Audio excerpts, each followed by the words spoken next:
So I'm at the Husky truck stop now on Shawson in Mississauga, and I want to get away of what the whole thing, what the weight is of the trailer and the silos. I know what my truck weighs. It's on I keep it with me at all times, but I figured I'd keep you here with the process, or let you know what the process is. Sorry. So right there, certified cat scale.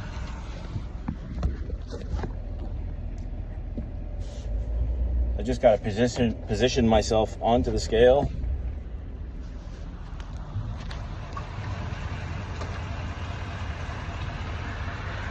It's my responsibility to make sure that my axles are all in the right spot. And then we'll buzz the Weighmaster.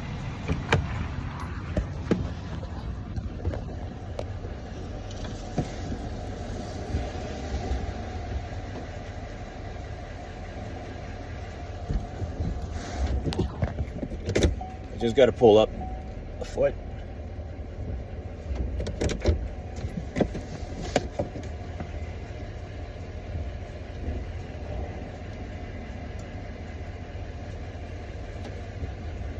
First weigh? First weigh? Pounds? Truck number? 34555. 34555? Yes, sir. Company? Canis Valley. Trailer? Yes. Trailer? 01. I will move on coming, sir. Thank you.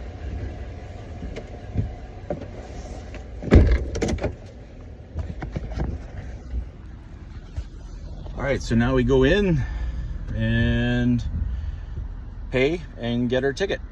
I'll be right back. I'm also going to fill up on diesel and diesel exhaust fluid. I'll explain what that is later.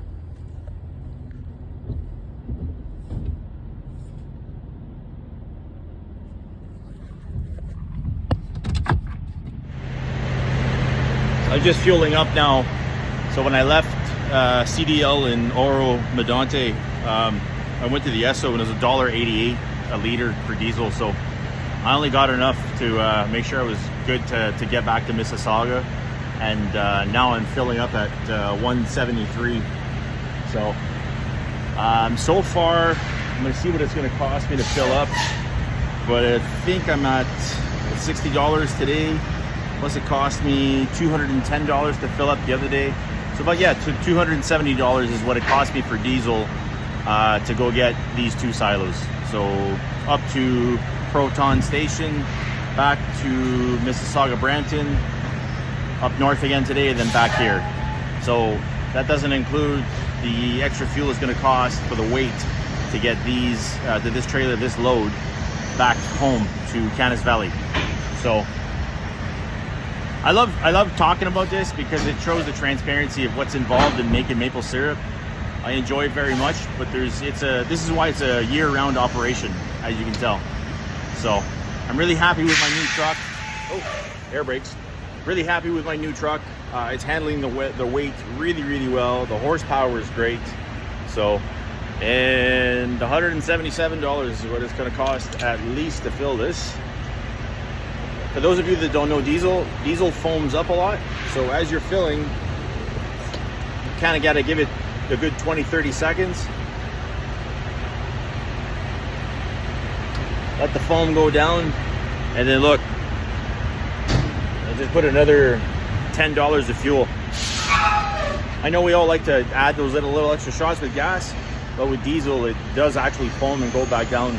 So now I'm filling up DEF, and it's always a blue cap. It's called diesel exhaust fluid. So for some people call it DEF, some people call it DEF. It doesn't take a whole lot, and what it does, it treats your exhaust system, filters out. As you can see, it's not really expensive, just under $10, and that was about a quarter tank for me. So what it does is, new diesel technology in the last 10-12 years has what's called a DPF, a diesel particulate filter. And I'm not going to explain too much about it, but basically it cleans out the black soot from your diesel, so you don't see trucks with big black clouds anymore. But that filter needs to be cleaned, and it needs an extra agent. So that agent, oops, truck's locked. That agent basically helps evaporate that black soot. Now there's a big controversy about that, and I won't get into that, whether I'm pro or against it. It is what it is, and my truck needs it, and I can't go without it. So I went inside to the scale to pay for my weigh, and that was $23. And I'll show you right here. So my front steer axle with the trailer hooked up weighs just over 5,200 pounds. Drive axle 6,160, and the trailer axle is at 9,100. So that's not a total weight of everything, because remember, I have a gooseneck system that hooks up to the box of the truck, and that disperses the weight of the trailer throughout the drive and the steer axle of the truck. So it's not, that's why that way there I don't have a truck going like this down the highway. So, but what's important is that I'm only 20,480 pounds. And the reason I say that's important is 13 years ago, I let go my ACZ driver's license because I didn't think I would ever need it again. Turns out I need it again to do heavy hauling, especially with this truck if I go heavier than 24,000 pounds or 11,000 kilos. And that there, if I was to get pulled over at an inspection station, then I'm not over what a G-class can handle.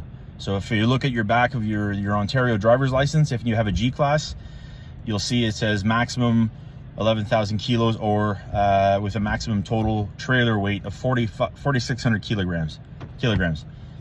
I'm underneath that weight, so I'm fully legal to drive as a GZ. I have a Z for air brakes for another truck that we have. So yeah, so I have to go through the medical process, go get my medical approved, and then go do the schooling again, even though I had my ACZ for 13 years, but it's the law. It's been too long. I have to go back and do it all over, but it is what it is. And then I got to go get my license again. That way there I'd be fully legal if I do have a lot of weight on this trailer. So for example, my backhoe at home, the backhoe that we use because we need it because there's just so many rocks when we dig, that weighs 14,000 pounds plus the weight of the trailer. So the trailer's about, I think just under 5,000 pounds. So you're at 19,000. The truck can handle it, but a G-class won't be able to. So you need what's called an AR license, an A with restriction. So yeah. Anyways, that's it for now. I'm going back to the shop, and then I think that'll be it for tonight. I think I'm going to take it easy and take a well-deserved night off. So I'm back at the shop now. I'm done for the day. It's after midnight. I've had a good week. I've had to train people. I've had to train a new employee, a new truck driver for our grease trap cleaning company. That always exhausts me. I find I'm not, like I always joke, I'm not 35 anymore, so it uses a lot of brain power. So bless my all their teachers out there, my mom, my sister, for being able to do this day in, day out. Anyways, I misspoke a bit. I didn't explain properly the trailer weight earlier when I was at Husky. I just wanted to go into detail for those that are interested. If you're not, I mean, please feel free to shut it off if you want to. But I just I enjoy talking about the little details sometimes. So the difference with a gooseneck, this is my truck without the trailer. So I got this weighed when I got the truck in September, and 5,160 for the steer axle and 3,760 for the drive axle. With the gooseneck, it adds 100 pounds on the steer and another 2,400 pounds on the drive axle. So my trailer weight is 9,100. Right, you can see the numbers there. So the total gross weight, there's a lot of numbers when you're like that we don't think about, with a G-class, but when you're trying to maximize everything that you can do under it without having to change driver's classification, etc., these things start to matter, because you may get into an argument with an inspector who may question, like this trailer and these silos look really big.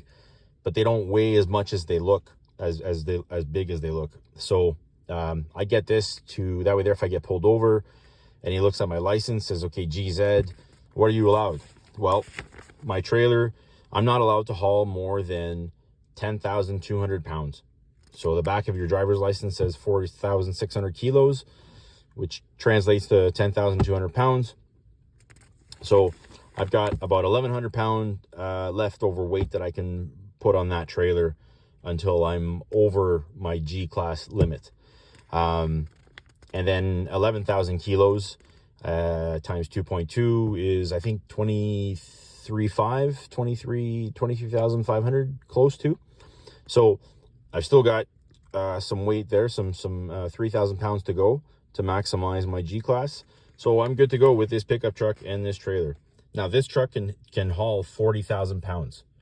So that's 40,000 pounds plus the weight of the truck.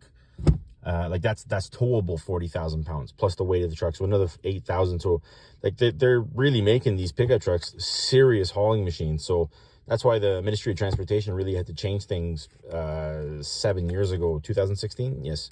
So almost 7 years ago, over 7 years ago to, there were guys driving these massive trailers and with a G-class license. So now they mandated they came up with a new license called the AR. So yeah, anyways, it's a lot of detail, it's a lot to think of. As you can tell, it's for two simple silos. So but I mean, it's wait till you see them standing up. I'm really looking forward to that. But we need them, right? They're practical. So I look forward to the winter. We're going to put them on the side of the driveway for this year, out of harm's way, of course. But Erica drives the snowblower, and I'm not allowed to touch it. That's her machine. That's her job. She loves it. But I asked her to throw snow around the silos so it helps keep it cool. So we can boil syrup every second or third day instead of every day, given that I still have a full-time job across Ontario and Quebec. So anyways, I hope you enjoyed this video. Just a little more information that things that we have to go through, checkpoints.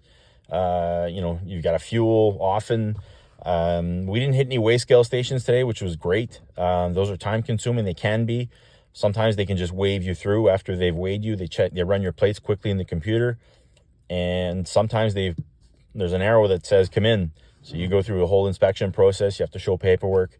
And the reason I wanted to get a weight today was that on my way home, there's still a possibility that I get weighed, that I pulled over, and they see those silos and they're on it, and they see my driver's license, the G-class. They'll be questioning that, going, hey, are you overweight? So then they would make you follow them to the nearest weigh scale station, which could be 30 kilometers away.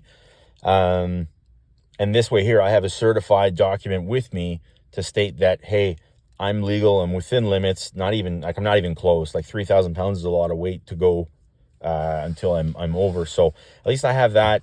I believe I have all the proper documentation with me, etc. So I try to be prepared because, hey, you never know. So anyways, that's it for this trip, this adventure. It was fun. It was fun posting videos. And I'm hoping to go home soon. I didn't talk about this, but Erica's got COVID, unfortunately. So I'm staying away for a few more days, and then I'll go back and then drop off this trailer with the silos. And then probably in the next couple of weeks, I'll get either a crane or a telehandler delivered so that we can safely take them off instead of with 3 forklifts like we did yesterday. Set them for the winter and then start putting sap in them right away in, end of February, early March. Have a great weekend.